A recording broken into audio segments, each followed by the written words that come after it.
Hello, welcome back to the Watford Way. Southampton at home this weekend in the final game before the first international break of the season. And as we come towards the end of the summer transfer window, I'm finding myself in quite a reflective mood. You've seen 4 or 5 games now of Paolo Pezzolano football, plenty of positives, but also some negatives to take from that as well. And generally, I'm feeling quite content, pleased, and optimistic for the season ahead. Now, don't get me wrong, football can change very, very quickly. We have a tough game this weekend, but compared to some fans I've seen on social media, I'm probably edging more on the positive side of what we've seen so far. Don't get me wrong, some of the performances in certain games haven't been particularly great. I think the worst performance so far was definitely Norwich in the Carabao Cup. Of course, it's never great to lose late on in any match, especially to a Nathan Jones side away at Charlton. But aside from them two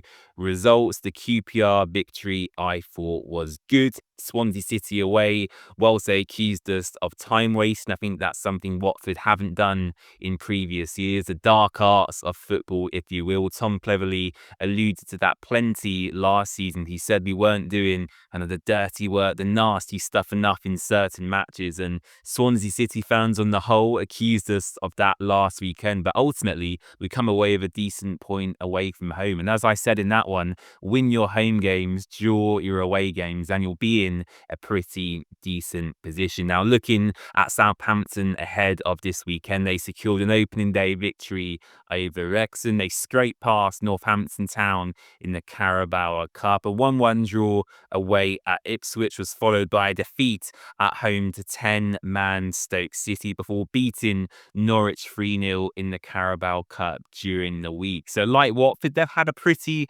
mixed start to the season as well. Of course, they have a very strong squad. They're a recently relegated Premier League team. They have parachute payments on their side. I know they're about to lose Matthias Fernandes to West Ham. I believe Tyler Diblin has also left the club to join Everton. But largely from the outside looking in, it does look like they've kept a lot of their key players. Cameron Archer, Ryan Fraser, Harwood Bellis. Those are just to name a few. Their squad is stacked, full of quality. And to be quite frank, I am concerned going into this weekend. If I was Paolo, I'd be caught really in two minds. Do I stick with the 3-5-2 or do I go back to the 4-2-3-1 or a 4-3-3 formation? That is ultimately his preferred system, but the 3-5-2 has worked so well for Watford. And I have to say again, Nestri Irankunda in that floaty free role in and around Luka Kiramgar has been a real revelation so far for Watford this season. My only concern is we're now really not seeing the best of Kwadwo Bar. Kwadwo isn't suited to a front two. You want Kwadwo on that right-hand side, taking on his fullback and as a second striker or a free man in and behind Luka. For me, we're not quite seeing the best of what Kwadwo can offer. And this is where we'll come on to my predicted 11. Right. If you're a keen viewer of the channel, you will quickly realize this is exactly the same team I predicted Watford would play against Swansea City, and I got it absolutely spot on. So Paolo, if you want to hire me, I am here and I am available. But no, in all seriousness, I do think this is what Watford will put out once again to face Southampton this weekend.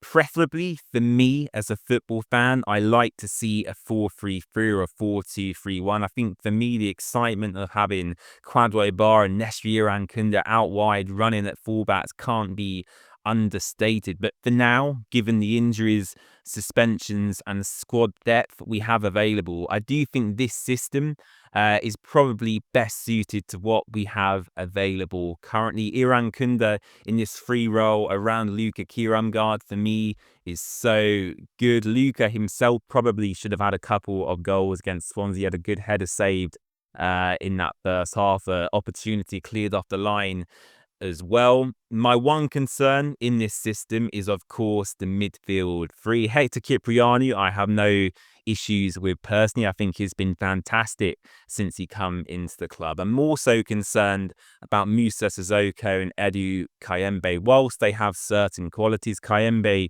going forward and having shots on goal is a real quality asset to have in the team. Sissoko, again, in more advanced roles down his right-hand side, can hold himself up pretty well. However, I do have concerns about their mobility, their general all-round play, really. I do feel they are quite limited in what they can do. And yeah, towards the end of that Swansea City game, from about 60 minutes onwards, you could tell they were absolutely done. Their legs were gone. They were huffing and puffing all over the pitch. And yeah, they'd run out of steam, really. And you can tell Tom Dele-Bashiru, whilst he might be more suited to feature in this game, he's not favoured by Paulo currently in his remit with a move away. So yeah, happy with the front two, concerned about this midfield three.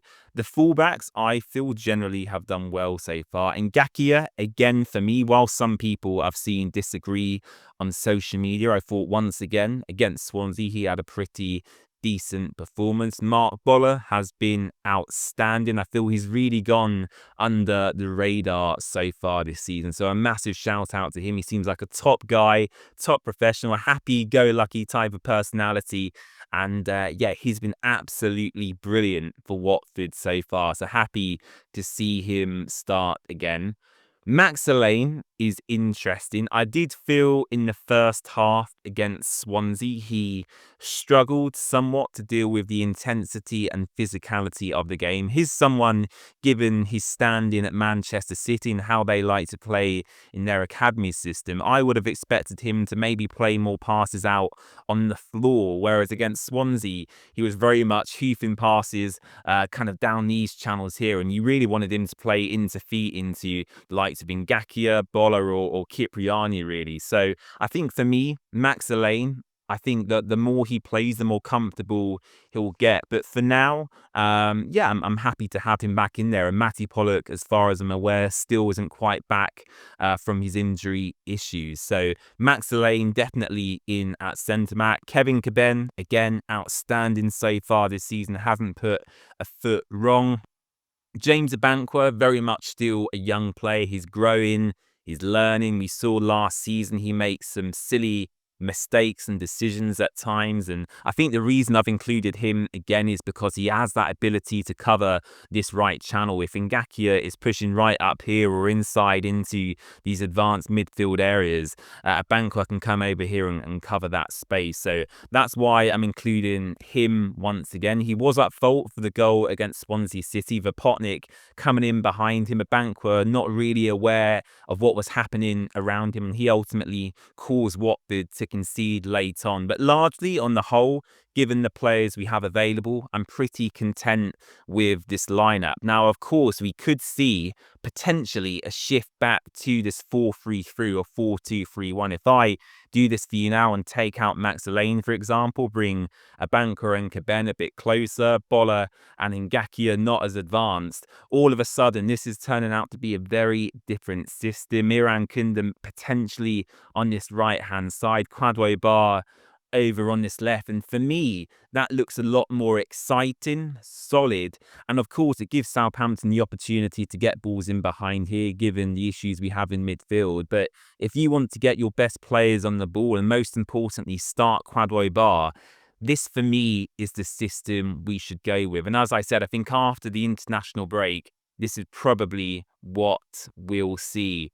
Lastly, what I didn't like against Swansea was the decision to bring on Vivaldo Semedo instead of Mamadou Doumbia. For me, Doumbia showed towards the end of last season how much potential and quality he has. And for Doumbia to only be limited to a few minutes so far this season, for me, is a real tragedy. So again, if we are trailing or need to get back into the game and Luka Kiramgard can't play the full 90, I'd love to see Mamadou Doumbia come back into this role. He's a relentless runner physically, he's top notch, and he has a decent finish in him as well. So Doumbia for me would be my preferred striker substitution over the Valdo Semedo. Let me know if you agree in the comments down below. Which formation do you want to see, a 4-3-3 or a 3-5-2?